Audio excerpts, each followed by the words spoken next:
Hi കൂട്ടുകാരെ, എല്ലാവർക്കും പുതിയൊരു വീഡിയോയിലേക്ക് സ്വാഗതം. നമ്മളിന്ന് ദുഃഖവെള്ളി ആചരിക്കുകയാണ് അല്ലേ.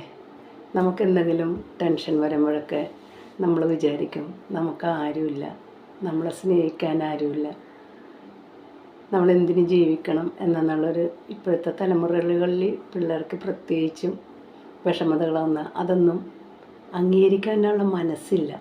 അതാണ് ഇപ്പോഴത്തെ പിള്ളേരുടെ കൂട്ടത്തിലുള്ളതല്ലേ. പക്ഷേ നമ്മൾ ഒരു നിമിഷം ചിന്തിക്കുക, നമ്മളെ ജീവന് തുല്യം സ്നേഹിക്കാൻ, നമ്മളെ ചേർത്ത് പിടിക്കാൻ ഒരു ദൈവമുണ്ടെന്ന് അല്ലേ.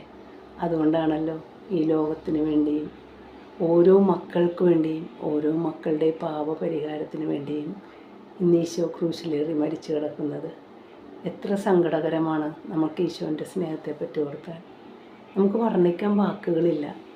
മനസ്സിലൊന്ന് സങ്കടം വരുമ്പോൾ നമ്മൾ ഈശോയോട് ചേർന്ന് നിൽക്കുമ്പോൾ നമുക്ക് ഒരിക്കലും അനുഭവിക്കാൻ പറ്റാത്തൊരു സന്തോഷം നമുക്ക് അനുഭവിക്കാൻ പറ്റും അല്ലേ.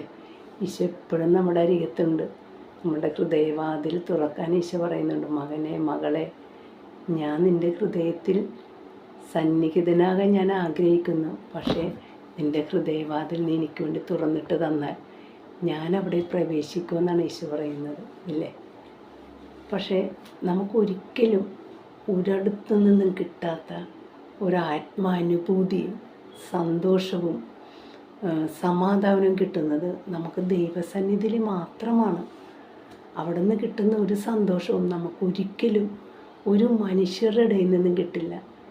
എൻ്റെ ജീവിതത്തിൽ തന്നെ എനിക്കൊരുപാട് സങ്കടങ്ങൾ വരുമ്പോൾ ഞാൻ പള്ളിയിൽ പോയിരുന്നു പ്രാർത്ഥിക്കും, ഈശോയെ അങ്ങ് മാത്രമാണ് എൻ്റെ ആശ്രയം, അങ്ങില്ലെങ്കിൽ, അങ്ങയുടെ സ്നേഹമില്ലെങ്കിൽ ഞാനില്ല. മനുഷ്യരോട് പറയുന്നതിനേക്കാൾ കൂടുതൽ മനുഷ്യരോട് ആരെങ്കിലും പറഞ്ഞു കഴിഞ്ഞാൽ അവരെ അവിടെ നിന്ന് മൂളിക്കേട്ട് കഴിഞ്ഞ് മറ്റുള്ളവരോട് പറയും, നമ്മളെ അപഹസിക്കും, പരിഹസിക്കും.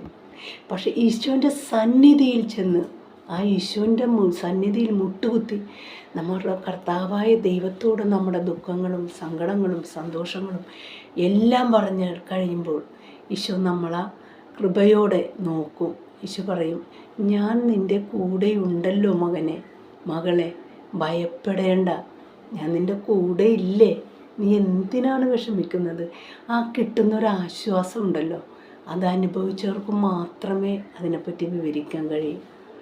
അപ്പോൾ ഒരിക്കലും നമുക്ക് ഒരിടത്തു നിന്നും കിട്ടാത്ത സന്തോഷവും സമാധാനവും കിട്ടുന്നത് നമ്മുടെ ദൈവത്തിൻ്റെ പക്കലിൽ നിന്ന് മാത്രമാണ്.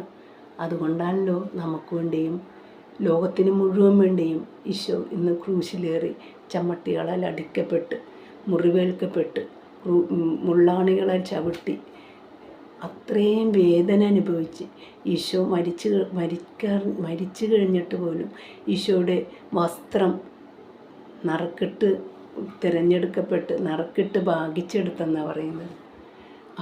അപ്പോൾ പോലും ഈശോ അനുഭവിച്ച വേദന ആരും മനസ്സിലാക്കിയില്ല. നമ്മൾ ദൈവത്തോട് ചേർന്ന് നിന്ന് ഈശോയുടെ കൂടെ നിന്നായിരിക്കുമ്പോൾ നമുക്ക് അനുഭവിച്ചറിയാൻ പറ്റും ഈശോയുടെ സ്നേഹം. ഈശോയുടെ സ്നേഹം നമ്മുടെ ഹൃദയത്തിലുണ്ടെങ്കിൽ നമുക്ക് മറ്റുള്ളവരോട് വെറുപ്പോ ദേഷ്യമോ ഒന്നും ഉണ്ടാകില്ല. ഈശോ പറഞ്ഞിട്ടില്ലേ, ഞാൻ നിങ്ങളെ സ്നേഹിച്ചതുപോലെ നിങ്ങളും പരസ്പരം സ്നേഹിക്കുകയും മറ്റുള്ളവരെ സ്നേഹിക്കുകയും മറ്റുള്ളവരോട് കരുണ കാണിക്കുകയും ചെയ്യാനാണ് ഈശോ പറയുന്നത്. പക്ഷേ ഇപ്പോഴത്തെ കാലത്ത് അങ്ങനെയല്ല. എനിക്ക് മറ്റുള്ളവരെ പോലെ ആകാൻ പറ്റുന്നില്ല, എനിക്ക് അവരെ പോലെ സാമ്രാജ്യം കിട്ടുന്നില്ല. അതല്ല, നമ്മളൊന്ന് ദൈവത്തിൻ്റെ മുമ്പിൽ തല കുമ്പിട്ട് കഴിഞ്ഞാൽ ഈശോ പറഞ്ഞിട്ടില്ലേ, ഞാൻ നിങ്ങൾക്ക് വേണ്ടതെല്ലാം കൂട്ടിച്ചേർത്ത് തരും.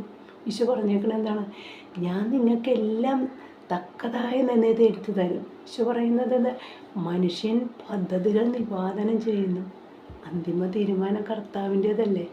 ഈശോ വിചാരിക്കുന്ന സമയത്ത് നമ്മൾ പ്രാർത്ഥിക്കുകയും യാചിക്കുകയും എന്ത് ചോദിച്ചാലും ഈശോ വിചാരിക്കുന്ന സമയത്ത് നമുക്കത് കിട്ടും. അതാണ് ഈശോ പറഞ്ഞേക്കണം, പൂർണ്ണ ഹൃദയത്തോടും പൂർണ്ണ മനസ്സോടും പൂർണ്ണ ശക്തിയോടും നീ എന്നെ സ്നേഹിക്കുക, ഞാൻ നിൻ്റെ സന്നിധിയുണ്ട്.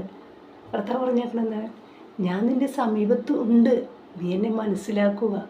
അതുകൊണ്ട് നമുക്ക് ഇന്ന് ഈ ദിവസം നമ്മളുടെ എല്ലാവരുടെയും കൂടെ ഈശോ ഉണ്ടെന്നുള്ള ഈശോ ഉണ്ടെന്നുള്ള വിശ്വാസത്താൽ നമുക്ക് ഈശോനോട് കൂടെ ആയിരിക്കാം.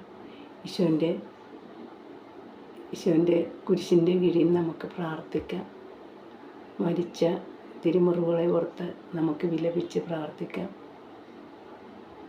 ഈശോയെ, അങ്ങയുടെ സ്നേഹത്തെ ഓർത്ത് ഞങ്ങൾ അങ്ങേ സ്തുതിക്കുന്നു. ഈശോനാഥ, അങ്ങില്ലാതെ ഞങ്ങൾക്കൊന്നുമില്ലെന്ന് മനസ്സിലാക്കി തന്ന യേശുവേ, അങ്ങേ ഞങ്ങൾ ആരാധിക്കുന്നു, സ്തുതിക്കുന്നു, അങ്ങേക്ക് നന്ദി പറയുന്നു.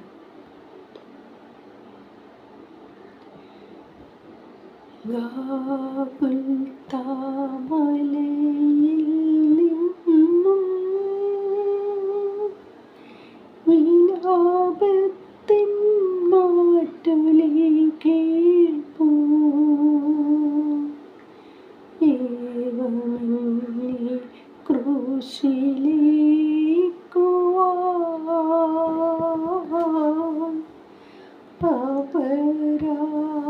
അപരാധമെന്തു ഞാൻ ചെയ്തു. മുന്തിരി ഞാൻ നട്ടു നിങ്ങൾക്കായി, മുന്തിരി ചാറൊരുക്കി വെച്ചു.